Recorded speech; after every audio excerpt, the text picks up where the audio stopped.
Cyber ક્રાઇમની ઘટનાને લઈને ગૃહ રાજ્યમંત્રીનું મોટું નિવેદન। સામાન્ય રીતે સાયબર ક્રાઇમને આપણે ફાઇનાન્સ ક્રાઇમની નજરે જોઈએ છીએ। આ માત્ર ફાઇનાન્શિયલ ક્રાઇમ નથી, સોશિયલ ક્રાઇમ છે। સોશિયલ મીડિયાના માધ્યમથી અનેક ક્રાઇમ થતા હોય છે। સાયબર ટેરરિઝમ પણ સૌથી મોટું ક્રાઇમ। ગુપ્ત માહિતી કોઈપણ કંપનીને આપવી નહીં। જે માહિતી અમોને મળી છે તે ચોંકાવનારી હર્ષ સંઘવીએ જણાવ્યું। ભણેલાઓ ભોગ નથી બનતા એવું નથી। લોકો જાગૃત નહીં થાય તો પોલીસ પણ સફળ નહીં રહે।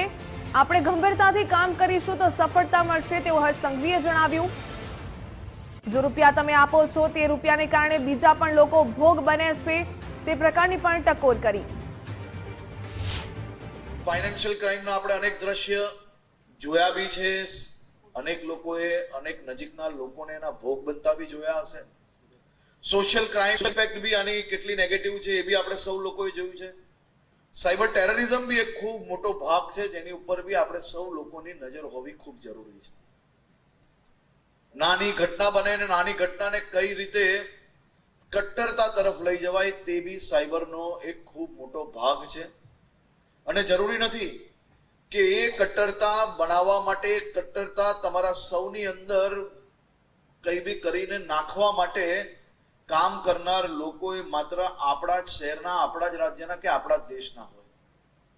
આ કટ્ટરતા તમારી અંદર લાવવા માટે માત્ર દેશની જે કોઈ લોકો છે એટલા જ નહીં, પરંતુ વિદેશી તાકાત બી એની ઉપર ખૂબ મોટું કામગીરી કરતી હોય છે જેનો આપણે સૌ લોકોને અંદાજો હોવો ખૂબ જરૂરી છે। બે વિષય એવા છે કે સાયબર ટેરરિઝમ અને સાયબર ફેક પરસેપ્શન મેકિંગ એ આજના સમયમાં સમજવાનો સૌથી મહત્વના મુદ્દાઓ છે। નાગરિકોએ પોતપોતાના વિસ્તારની માહિતીઓ જે કોઈ બી એકાઉન્ટ પરથી આવે ને બધી જ માહિતીઓ સાચી હોય એવું નહીં માનવું જોઈએ। એને ખરેખર તપાસવી જોઈએ અને તપાસીને જો લાગે કે આ સાચી છે તો જ બીજાને ફોરવર્ડ કરવી। કારણ કે ઘણીવાર એવું થાય કે કરનાર વ્યક્તિ કરી જાય અને કરનાર વ્યક્તિ તો અહીંયાના હોય બી નહીં અને આપણે એનો ભોગ બનીને દુનિયાભરમાં ફોરવર્ડ કરીએ અને ભવિષ્યની અંદર એ ખોટી માહિતીઓ ફોરવર્ડ થાય ને એના કારણે કોઈ ઘટના બને તો એ ઘટનાના ગુનેગાર આપણે બી બની શકીએ। તેની બી સૌ લોકોએ સમજૂતી હંમેશા હોવી જોઈએ। ન્યૂડ કોલ કોઈ પર આવી જાય તો એનાથી ડરવાની કઈ જરૂર નથી। સામાન્ય રીતે ન્યૂડ કોલ આવે એટલે વ્યક્તિ 5, 25, 50,000, લાખ રૂપિયા પોલીસ સ્ટેશનમાં કયા વગર જ આપવાની શરૂઆત કરી લે છે। એ જે રૂપિયા આપો છો ને તમે એના કારણે અનેક યુવાનોને સાયબર ક્રાઇમ રિલેટેડ જે કમાની એટલી ઝડપથી દેખાવા માંડી છે કે તમારા આપેલા રૂપિયાના કારણે બીજા બી લોકો આના ભોગ બને છે।